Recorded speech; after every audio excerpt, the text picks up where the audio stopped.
दोस्तों स्वागत है आप सभी का सुनील बौद्ध ऑफिशियल चैनल पर। दोस्तों आज मैं आप सभी लोगों को एक ऐसी जानकारी देने जा रहा हूं जो शायद आप लोगों को पता नहीं होगा। इस बात को हर बार छुपाया जाता है, लेकिन इस बार इलेक्शन आ रहे हैं, आप सभी लोगों को ध्यान रखना है।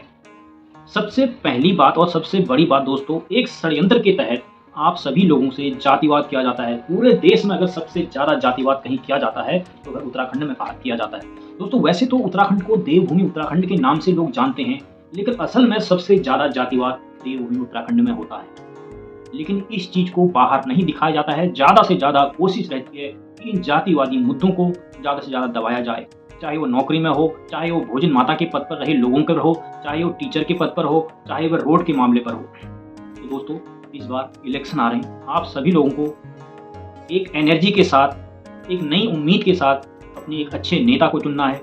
और पिछले पंचवर्षीय में जो आपने नारा दिया था, रोड नहीं तो वोट नहीं, इस बार उस नारे को बदलना है। आपको कुछ नए तरीके से करना है। इसका एक षड्यंत्र मैं आप सभी लोगों को बताता हूं, क्योंकि ग्राउंड जीरो लेवल की जो रिपोर्टिंग है उसके अनुसार मैंने देख के आप लोगों को बता रहा हूं। अगर जिस लोगों को कोई दिक्कत हो या कि उनको लगे कि यह बात सच नहीं है, तो उन सभी लोगों को मैं लेके जाऊंगा और दिखाऊंगा गांव-गांव जाकर। वह सब लोग मुझसे संपर्क कर सकते हैं। जितने भी गांव उत्तराखंड में हैं, लास्ट कोने-कोने पर, वहाँ पर सभी एससी की जाति के लोगों को एकत्रित करके, उन सबको इकट्ठा करके यूज किया गया आंदोलन के लिए। उन सबको इकट्ठा करके रोड के लिए सरकार को चेतावनियां दी गई। लेकिन जब रोड आई तो जहाँ तक पंडित, ठाकुर, ब्राह्मण, कोई भी व्यक्ति किसी भी जाति अदर कास्ट का रहता था, वहाँ तक वह रोड आई। उसके बाद जो एससी के लोग थे, एससी का गांव हमेशा उत्तराखंड में आप देखना, अगर यहाँ पर किसी पंडित या किसी भी अदर कास्ट के लोगों का गांव है तो वहाँ से 2 किलोमीटर, 3 किलोमीटर या 4 साढ़े 4 किलोमीटर तक की रेंज में दूसरा एससी का गांव उनके पीछे साइड में आता है। अधिकतर जगहों पर ऐसा है।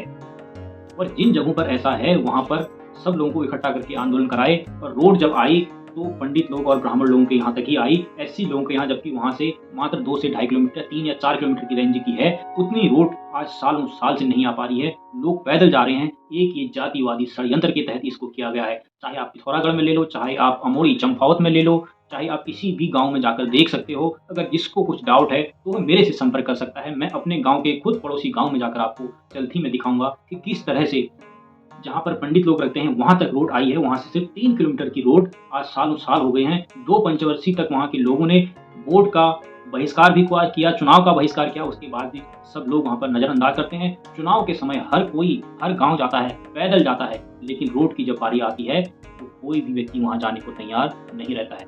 दोस्तों इस जातिवादी षड्यंत्र को आपको समझना पड़ेगा। आपको एकता के साथ इस चुनाव में आगे आना है।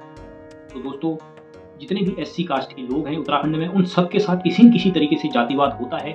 यह बात मैं ही नहीं मानता, बल्कि सब लोग मानते हैं और सबको पता भी है, क्योंकि सबसे पूरे देश में सबसे ज़्यादा अगर जातिवाद उत्तराखंड और हिमाचल प्रदेश में होता है, और दोनों को ही देवभूमि उत्तराखंड और देवभूमि हिमाचल माना जाता है। लेकिन इन सब जातिवादी चीज़ों को उत्तराखंड में दबा दिया जाता है, ऊपर नहीं लाया जाता है।